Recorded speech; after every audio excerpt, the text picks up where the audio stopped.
There is one thing I know for sure. The awakening that you will get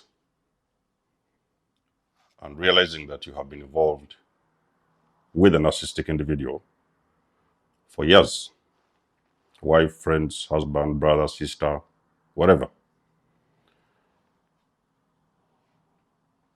Nothing is going to prepare you for this awakening.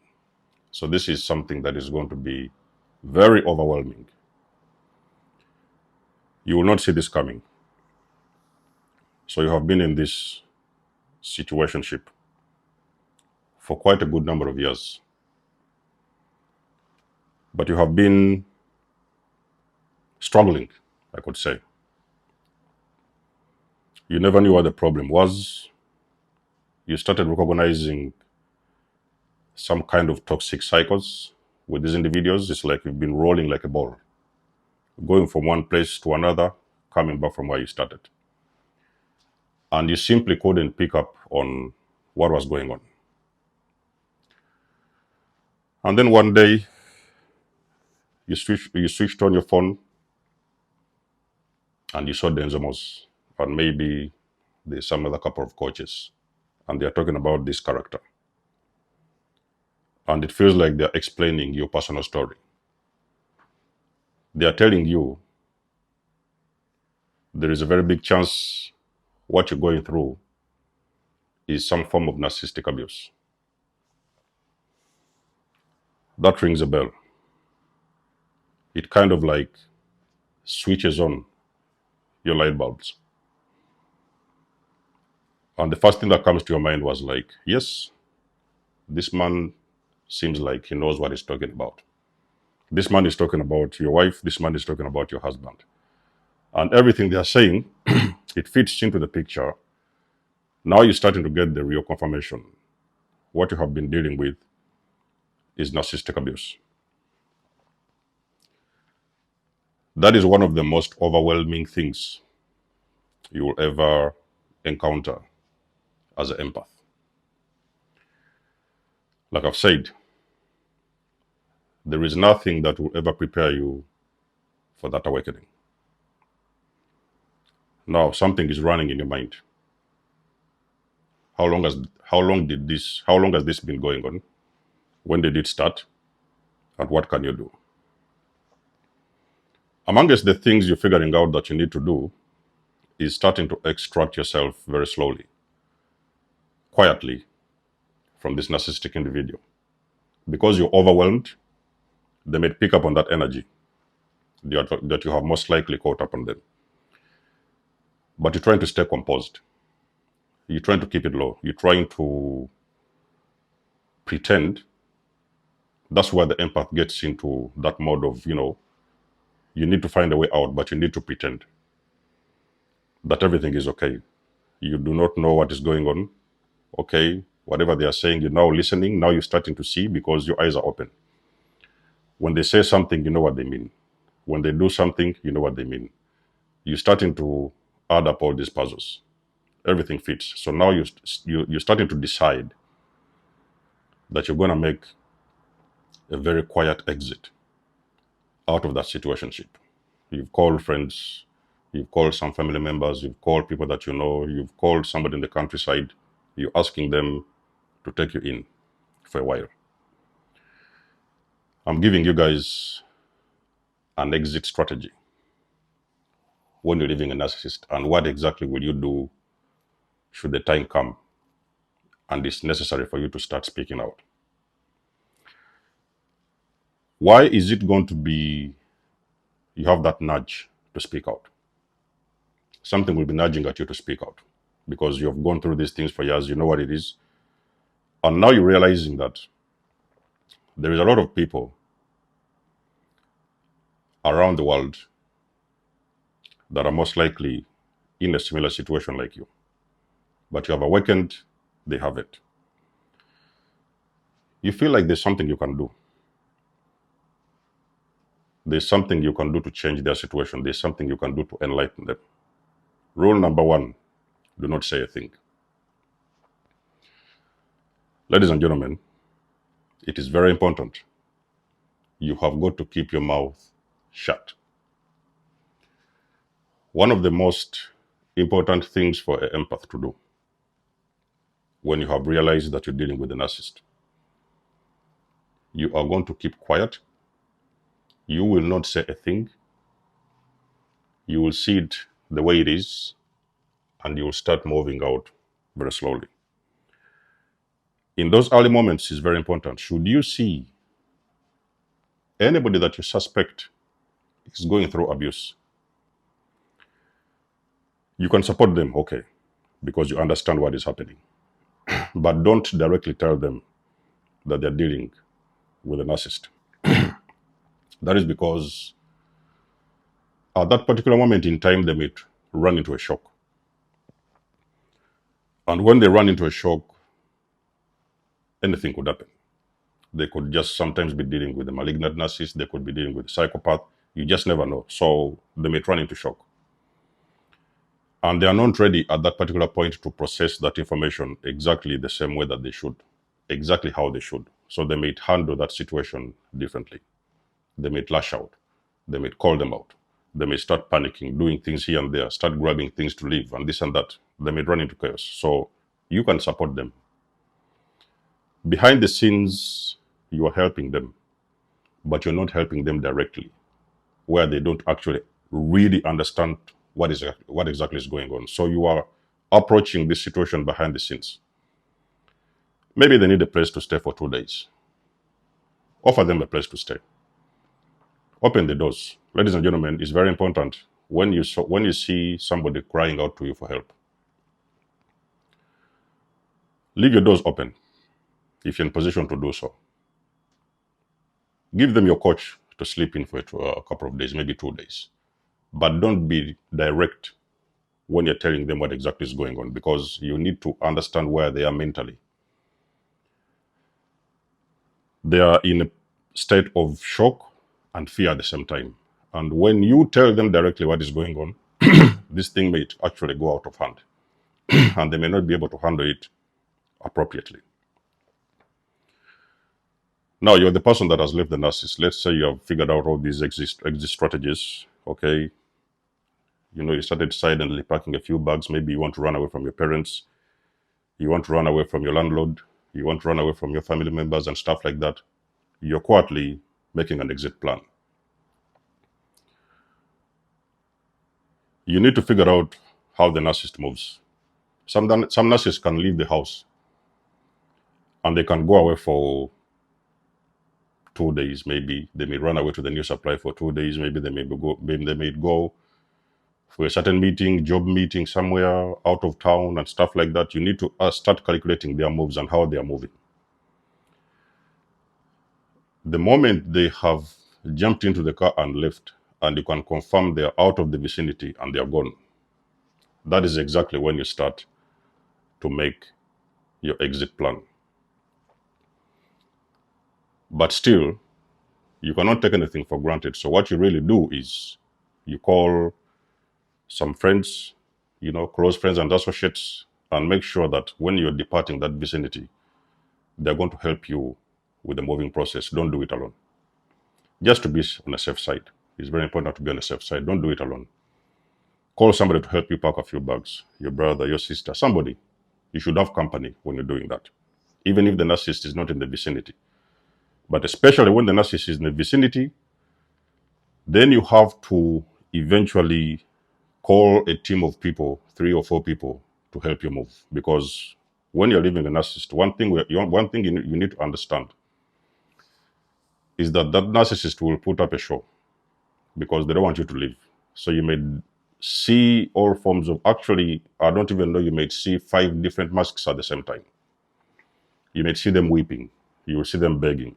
You see them love bombing you. You see them gaslighting you. You'll see them so they are going to wear one mask after the other. You are going to see a very little child throwing tantrums and they don't even know what they need to do. That is when you're going to see this person actually reveal themselves fully in your face. You're going to see all the masks at that time. When you have support, it will help you. It will give you that comfort when you have some people, 3, 4 people helping you to move. even sometimes to protect you, so that you can actually vacate that vicinity. If you're in a place where maybe you live around law enforcement authorities and stuff like that, you can let them know that you're living an abusive marriage, and you can ask for their help. In most cases, they may agree to help you when it comes to domestic violence and stuff like that, abuse. They may come and uh, be around when you're vacating that vicinity, okay? So they will offer you some form of support, even safety, that you can move away safely. When you leave the narcissist, make sure that you do not tell them where you're going. That is one of the most important things for the empaths. Make sure that you do not tell the narcissist where you're going. You're moving out of town, you're moving to the next country, you're moving to the next city. Do not mention where you're living, because one thing I'll promise you, the narcissist has been taken by surprise, so they wasn't expecting you to go. So when you do make a plan to move, they are not supposed to know where you're going. Okay? That should be one of the biggest rules of living a narcissistic individual. They cannot know where you're going.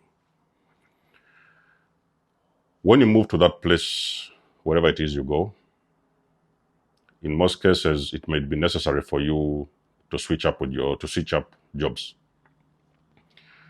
Because remember that the narcissist knows where you work, okay? They know some of your family members, they know where they live and stuff like that. So it may be necessary for you to switch up jobs, or maybe you can take a holiday. You can ask your job that you want some leave, maybe a week or 2 or 3 to sort things out. You don't necessarily have to tell them what it is you're planning. So you leave the job, or you take holidays or leave, whatever it is necessary, so that, because in those first days or weeks, there is a very big chance that the narcissist will come around and stalk you at your workplace. They may send people to see where you're working. They may send people to see, when you leave work, they may start following you to see exactly where you're living. And should they find out where you're living, they're going to come banging on your doors. They're going to bombard your SMS message with your phones with messages. They are going to call and call and call. You don't answer. They will call. You block them. They'll use another phone. They will call and they will bombard you messages with 100 messages at a time. So leave your workplace. That is very important.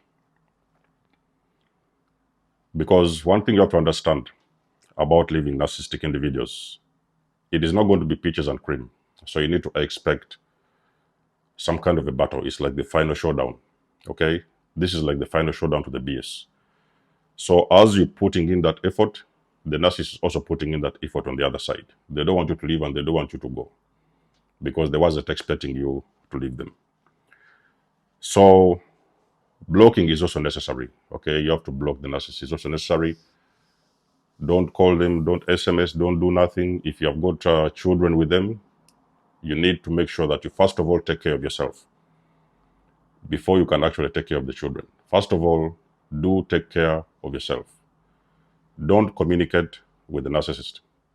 These narcissists, they like these things of phone tapping. They like these things of anything they can do to get a clue of where you are and where they can find you, because they need that kind of supply.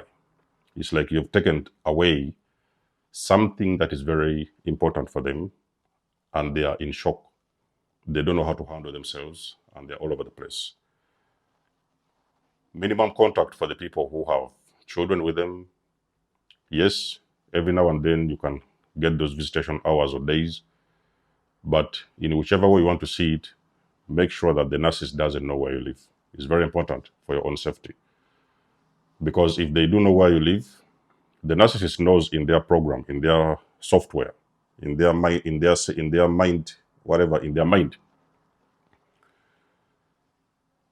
they believe that you're going to get somebody new, and they think you're going to be somebody else's supply. So they want to make it impossible for that to happen. Okay? They don't want anybody to have you. They were supposed to have you for their own. They wasn't expecting you or anybody to have you. Even if you're the person that is going to be alone on your own, maybe sometimes you need some space to heal. They already think in their wiring, because they are dysfunctional already. They will think that you have somebody else on the side and you're going to start dating somebody else. And that is exactly what is breaking them. They don't want to see that because it continues to push them in a corner and deliver them a very huge narcissistic injury when they just find out that you're with somebody else. Whichever place you have gone, that is your safe zone. That is your safe place. Even the people that because the smear campaign is going to go on. So there's a lot of people who are going to start hearing things about you. They're going to say all the rubbish or the garbage, everything, because they want to tarnish your name. Mutual friends and family members, nobody knows where you live. So they're not supposed to know where you live. It's supposed to be only you that knows where you live and the people that you know that you can trust. There's always sometimes a bestie somewhere out there. Somebody who wishes you well, somebody who wants to see you win, somebody who has always supported you from day one. There can always be those kind of people. Okay? So when you have that kind of person you can trust, you can confide in, maybe those are the people who used to see that you're going through toxicity and abuse, let them know. Because every now and then you may need a little bit of support, somebody to come in and give you some hope that things are going to be better. Maybe you need, sometimes you may be bankrupt, you may be broke at the time. They may sometimes come in and help you with some food. Maybe they may give you some little money to survive and stuff like that. So those are going to be your confidants.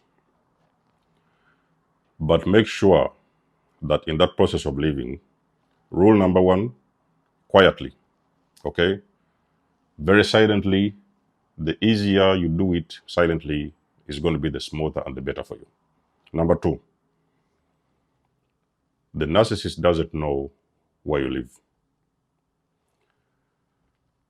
Should they know where you live, they will keep on showing up at the end of your shifts and they're going to keep on bothering you and begging you and this and that and pleading and crying that you take them back. And they're going to make it very difficult for you to heal. Rule number three, apply the no contact procedure. No contact is very vital for you to allow yourself to heal. When you're in contact with a toxic individual, they always keep on interrupting and intercepting your healing process. And they make it very difficult for you to start your healing journey. Rule number four, do not tell all the mutual friends that knew you with the narcissist. They are not supposed to know where you live. When they know where you live, I can promise you, they are going to go back and report because most of them are flying monkeys. The narcissist has got flying monkeys and they've got enablers. So they are going to go and report back to the narcissist and tell them where you live. And before you know it, the narcissist will keep on showing at your place and trying to stalk you. So because there's going to be a lot of stalking activity going on. It can be the narcissist stalking you, himself or herself, or it can be the mutual friends and family members and even the flying monkeys that are actually doing the stalking for this matter. So none of them is supposed to know where you live.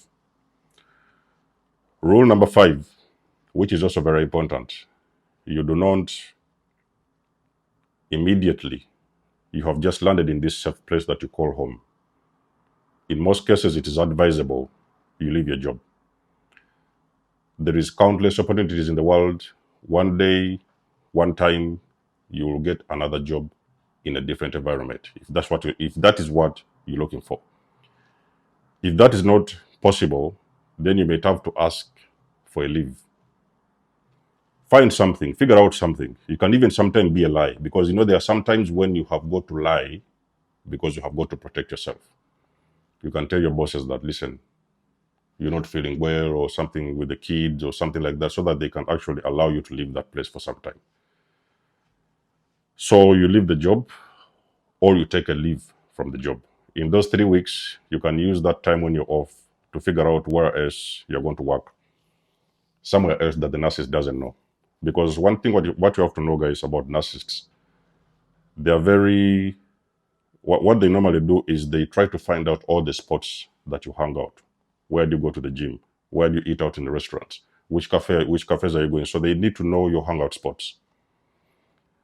When they know your hangout spots, the moment you leave them, those are the exact spots you're going to see the narcissist appearing because they are hoping that maybe they can run into you by some kind of a chance. Do not go back to those spots. Don't go back to those restaurants you used to eat. Don't go back to that gym. Don't go back to those places that you used to hang out when you was with the narcissist, because they feel you have left them. You may still be hanging out in those spots, and they can usually find you and engage you to come back to them, okay? Try to convince you to come back to them and keep on begging, and they are going to be all over you, trying to make your healing and departure impossible. You need also to understand that you have been through abuse for the longest period of time. So what you now do is make healing your priority.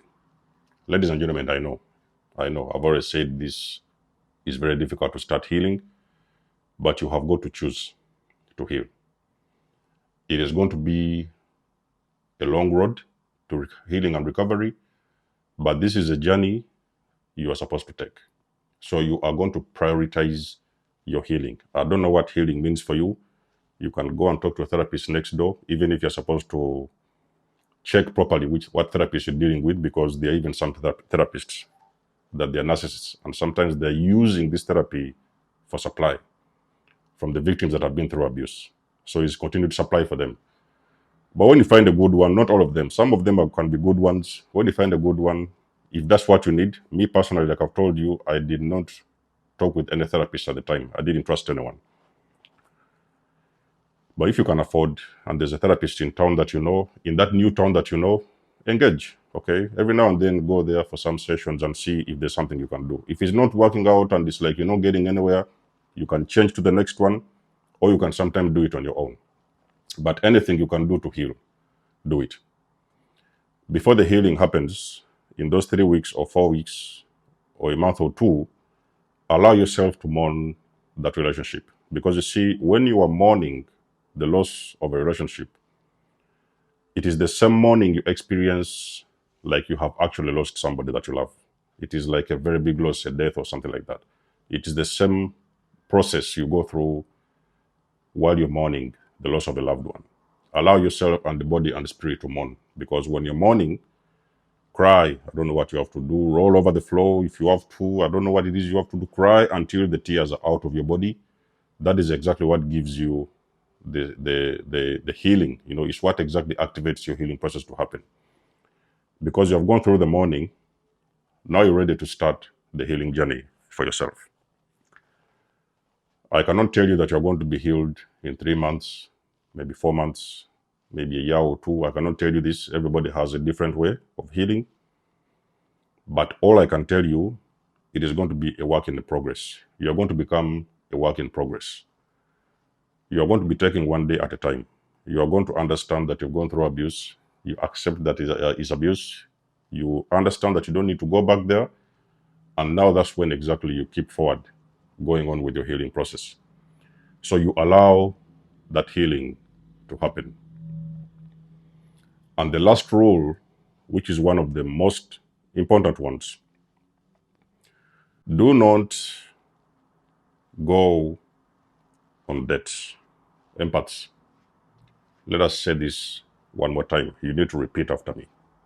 Most of these things I tell you through experience so that you can have a successful healing process. Do not allow yourself to date. Anybody that comes after leaving a narcissist, it is going to be the next narcissist. It is the similar energy. You're crying, you're mourning, you're hurting, so you are going to attract that same individual who needs that kind of supply. Don't go into rebounds. Don't be convinced somebody coming around. If they want to come around and help you with a few things or two, okay, but don't try to go into debts. Like I've said, there is going to be a very big chance you are simply going to move on to the next narcissist. So all that time when you have left the narcissist is supposed to be time for you and you alone.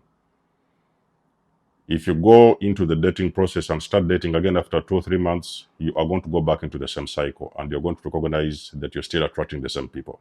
So do not go on dates.